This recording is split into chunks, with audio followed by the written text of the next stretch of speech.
What's going on, everybody? GemMint back again with another omnibus haul. We've got new releases, pre-releases, and we have printing errors. And as always, you know you can pick up any of these books from organicpricebooks.com. Make sure to use code GemMint to save $2 every time. But since the beginning of this channel, I've been hearing my international viewers in the comments wanting an option to pick these books up overseas, and now's your chance. We've got a new distributor on the block, comicsbugle.com.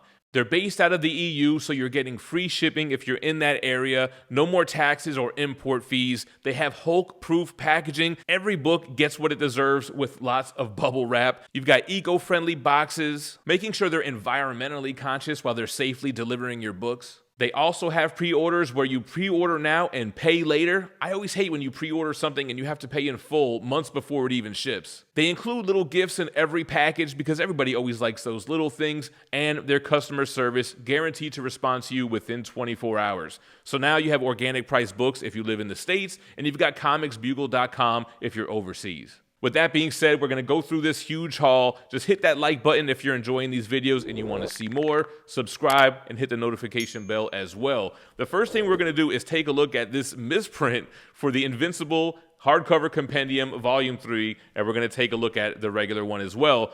Also, we're going to compare that to the library edition volume 4 at the end of the video. All right, guys, so here we go. We have the Invincible compendium hardcover 3.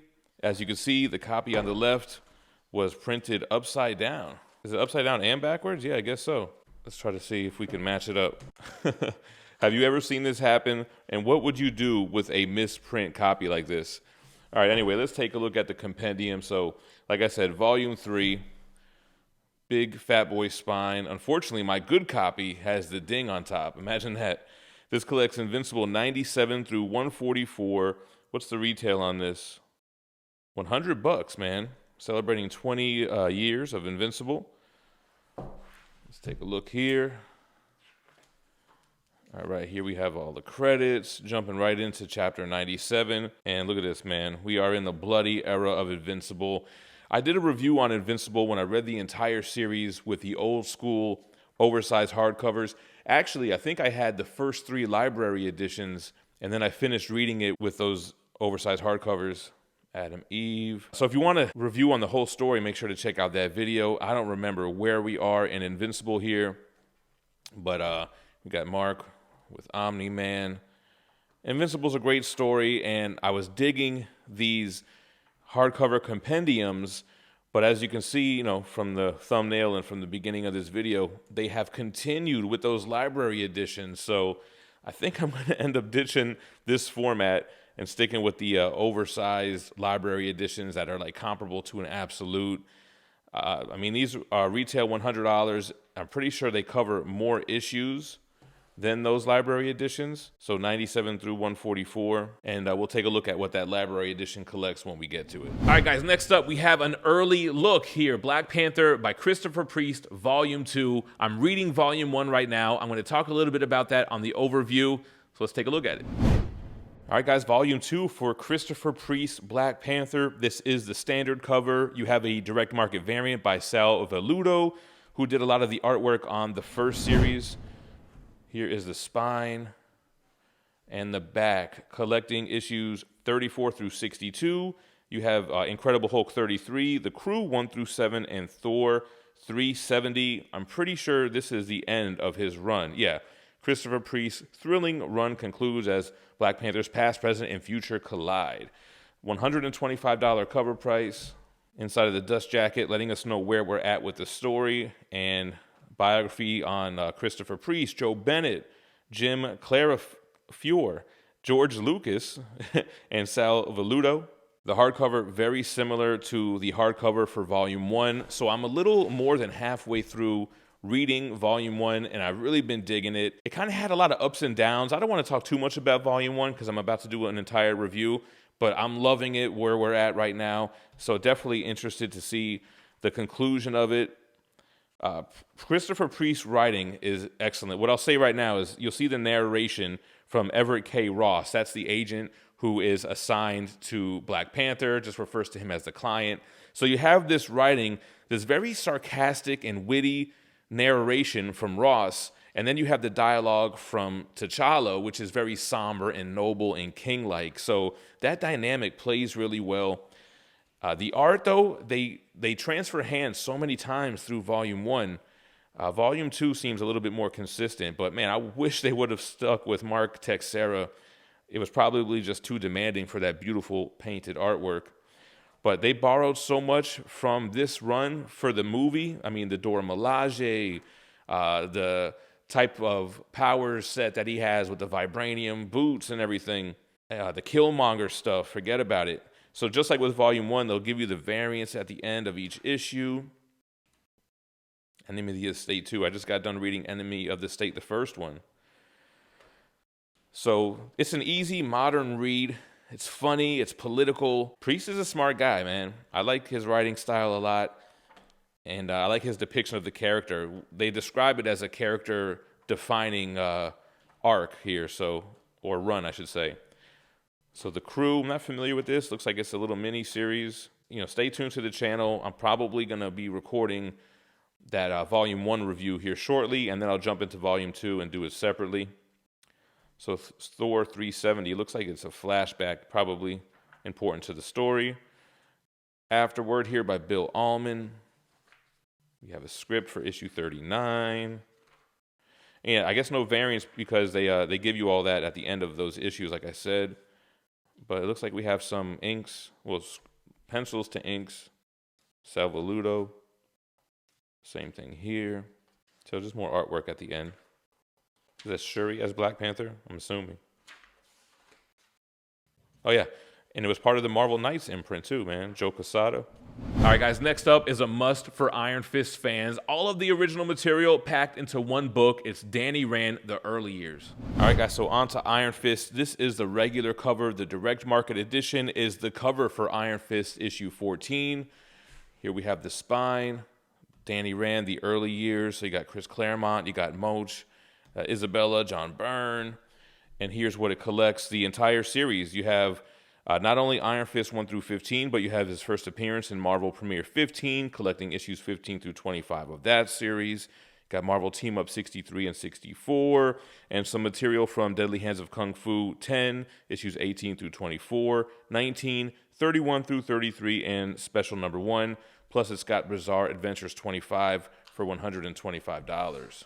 Inside of the dust jacket, as always, giving us a synopsis of the original Iron Fist run, biography on the creative team, like I mentioned. You also have Gil Kane here. The graphic on the actual hardcover, you have that Iron Fist logo, same spine design, and then you have that logo on the back.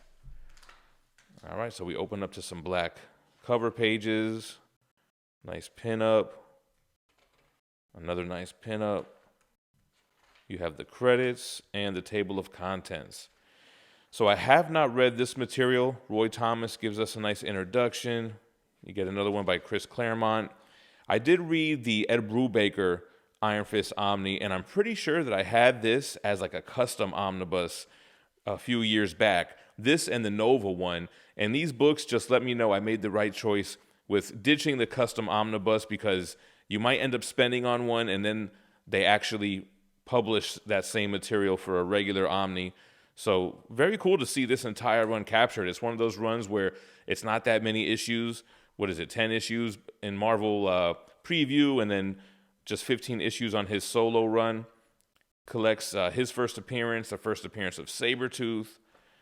And you do have those Deadly Hands of Kung Fu Omnis, so this is probably a double dip with that.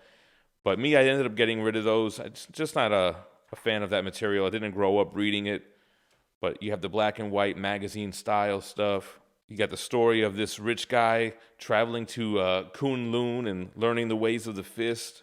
Here we have first appearance of Sabretooth. So interesting that he started off as an Iron Fist villain and then became a main Wolverine and X-Men villain. All right, so you get that. It's a nice self-contained Omni. Let's see what we have in the back as far as the bonuses. So it's got house ads. You get original art. So you got some original pages here. Covers. Gil Kane covers. Very cool. Uncanny X-Men 141 homage. Yeah, cool Omni. If you're a fan of Iron Fist, how do you not pick this up? Big thanks to THATSPIDERMANBOOTH.com for sponsoring today's video. If you like single issues, modern comics, and variants, you got to check out their subscription box. You get 5 comics. It's $100 of retail value for just $50, plus you get a 6th book, a book that's exclusive to this box. Head on over to THATSPIDERMANBOOTH.com and sign up for that subscription box today. Man, Marvel has been pumping out these Thunderbolts Omnis, and here we are with an early look at Thunderbolts Red. This is a run that I was reading in single issues as it was coming out, hitting the comic shops every Wednesday. So cool to see this all collected in one volume. You get the entire run. All right, guys, so this is an early look. This book comes out on February 13th. This is the regular cover, and then the direct market edition is by Julian Totino, which is the cover for issue 1. I think the DM cover is better, so I would recommend a spring for that, but if you like this one, this is the Phil Noto. Here's the spine, Thunderbolts Red. You got Red Hulk on the back. And on the back of the Omni, it collects the entire run, issues 1 through 32, plus the annual. This has a $100 cover price on it. Brief little synopsis. Basically, it's a new Thunderbolts team headed up by General Thunderbolt Ross, and it's an all-red team is obviously the theme here. So you got Agent Venom, Flash Thompson, who just changed his insignia to red. Same with Punisher. Then you got Deadpool and Elektra. And then the leader shows up. And that's basically what we get here for the synopsis. Then you have the creative team. So you got Ben Aker and Ben Blacker, Charles Soule, Daniel Way, Steve Dillon, Phil Noto, and Jeff D. Paulo. All right, we got the all-red book here for the actual hardcover. Nothing on the spine, just a wrap around with some bullet holes. All right, but here we have the red page here. So this was the tie-in from the Agent Venom run, the Flash Thompson, Rick Remender stuff, where they went to hell. I was picking up this series in single issues. This was right back when I got into reading comics and started hitting the comic shop every Wednesday. Here's issue number 1 with the DM variant for the omnibus. Steve Dillon artwork here, so feeling very much like Punisher and Preacher in that aspect.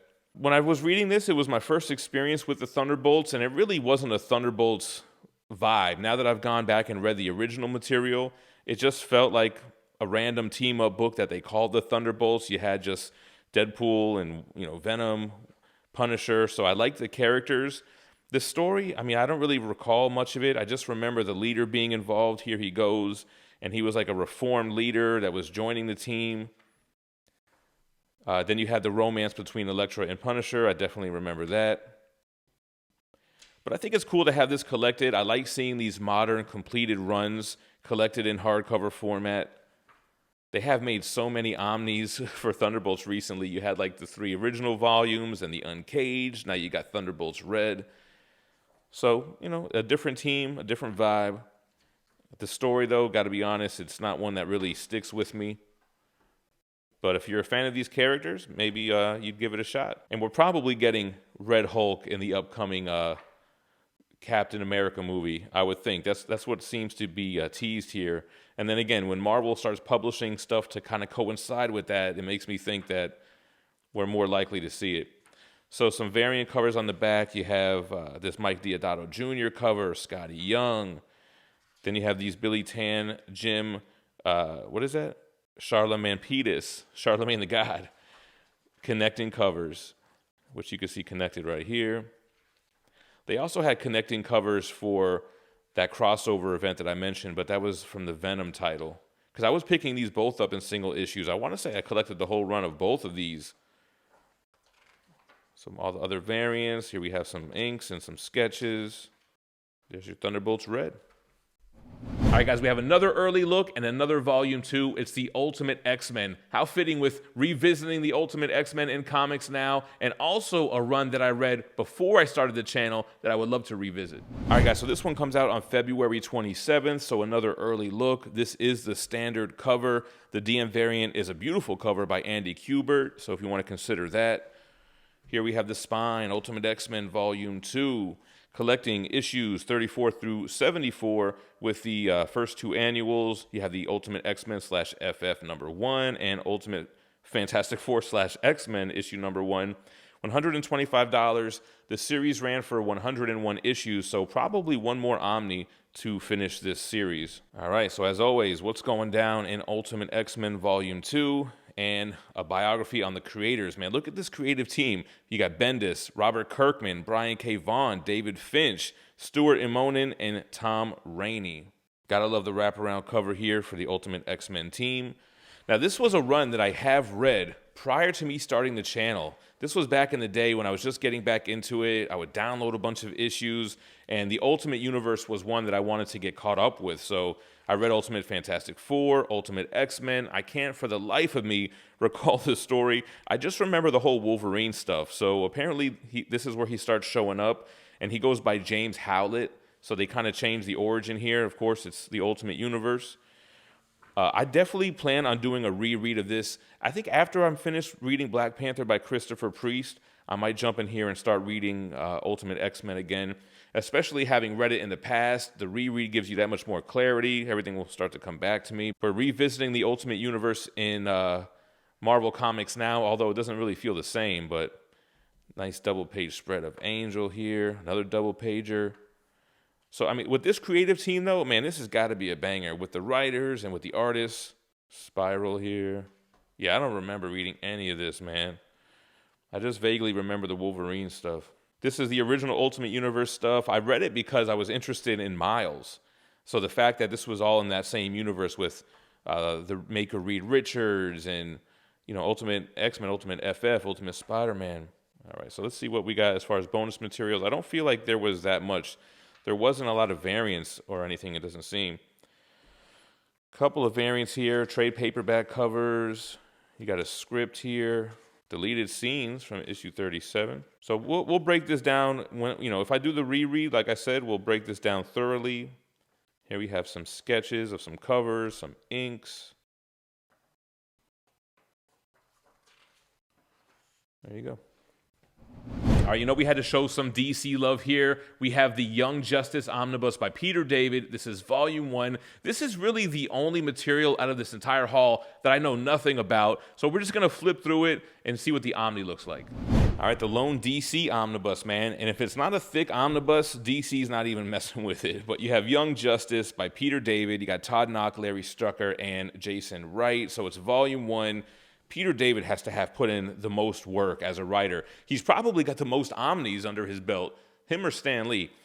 But here we go. So you have this Young Justice League team. You have Superboy, you have Robin, you have Impulse, Wonder Girl. So for 150, yep, you're getting a ton of issues here. Let's see. It has Young Justice 1 through 19. Oh, hold on, though. You have Young Justice, the Secret One, JLA World Without Grown-Ups, the 2-issue series. Then you have Young Justice 1 Million, Young Justice Secret Files and Origins. You have Young Justice 80-page giant, Secret Origins 80-page giant, Young Justice in No Man's Land. I still have to go back and read that. I just read The Road to No Man's Land. Supergirl 36 and 37, Superboy 74, Sins of Youth 1 and 2, Secret Files and Origins 1, Sins of Youth JLA Junior 1. A ton of stuff here, man. Everything related to Young Justice. They didn't miss an issue. So on the inside of the dust jacket, we just have some images for the team and just biographies on the creators. Nice wraparound cover on the hardcover, though. This is not a run that I'm familiar with. I haven't read any of this material. I've only read some Jonathan Kent stuff with the Super Sons Omnibus and whatever was coming out weekly in 2022. Here's the table of contents. You have an introduction. Who's that by? Oh, by artist Todd Knock. Young Justice, the Secret One must be where they first introduced this new team. So, I mean, that's what you think it is. It's these second-generation heroes becoming a team, trying to impress the OG Justice League. You know, reading the synopsis of this, it didn't seem like the villain was some big, formidable character. So it's probably just these kids learning the ropes, learning their powers, learning to work as a team. But I don't know. Like I said, I haven't read it. Peter David, though, what can you say about Peter David? Great stuff. You have modern artwork. But all we could do is kind of just show you what it looks like here. We got some, what looks like a Kid Lobo. Yeah, so it's just like we saw like a younger version of Joker. It looks like there's just young heroes and young villain counterparts. Red Tornado is their mentor. He's the one that's kind of guiding this team. Nice to see DC putting out some omnibus, man. They are definitely falling behind when it comes to Marvel and DC. So here's a biography on the back, the young villains. Yeah, Lil Lobo, JLA Jr. So you get the point, right? Here goes The World Without Grown-Ups trade paperback art. This must have been a 3D cover. So typical bonus material, sketches and inks, character designs. A lot of material in this book, though. All right, guys, and who would have thunk it? Image coming back to the library edition format and giving us Invincible Volume 4. I like this kind of mirror image with the Ryan Ottley art. Here goes the spine for the slipcase. Robert Kirkman, Ryan Ottley. And then here we have the regular art. A little bit dirty here. No dust jacket here, just a hard slipcase, and then the hardcover itself. Wraparound cover. All right, you got the green cover pages. Let's see, what does this collect? Issues 71 through 96. Yeah, see, with Volume 4 of the Library Edition, you're not even caught up to Volume 3 of the compendium. So it's a larger trim size, which I like. I feel like, you know, the Absolute Edition, which this is basically an Absolute, is the most prestige format of comic books that you can get. So I would rather have these larger library editions than the smaller, I think, standard size hardcovers. You know, if we look at the compendium, here's the upside down one. What's funny is when I initially got the first 3 library editions, like seasoned collectors like, oh, you messed up, Gem. They stopped doing that edition. You have to read the rest in oversized hardcovers, which was true. But it's so crazy to see them doubling back and continuing the library editions. So I got volumes 1 through 3 on the way. I'll probably get rid of the hardcover compendiums so that we can collect this in this beautiful oversized format. Great series. Love Invincible. The animated series, definitely doing it justice as well. Love the fact that I read it all way before that was even announced and have been riding that Invincible train ever since.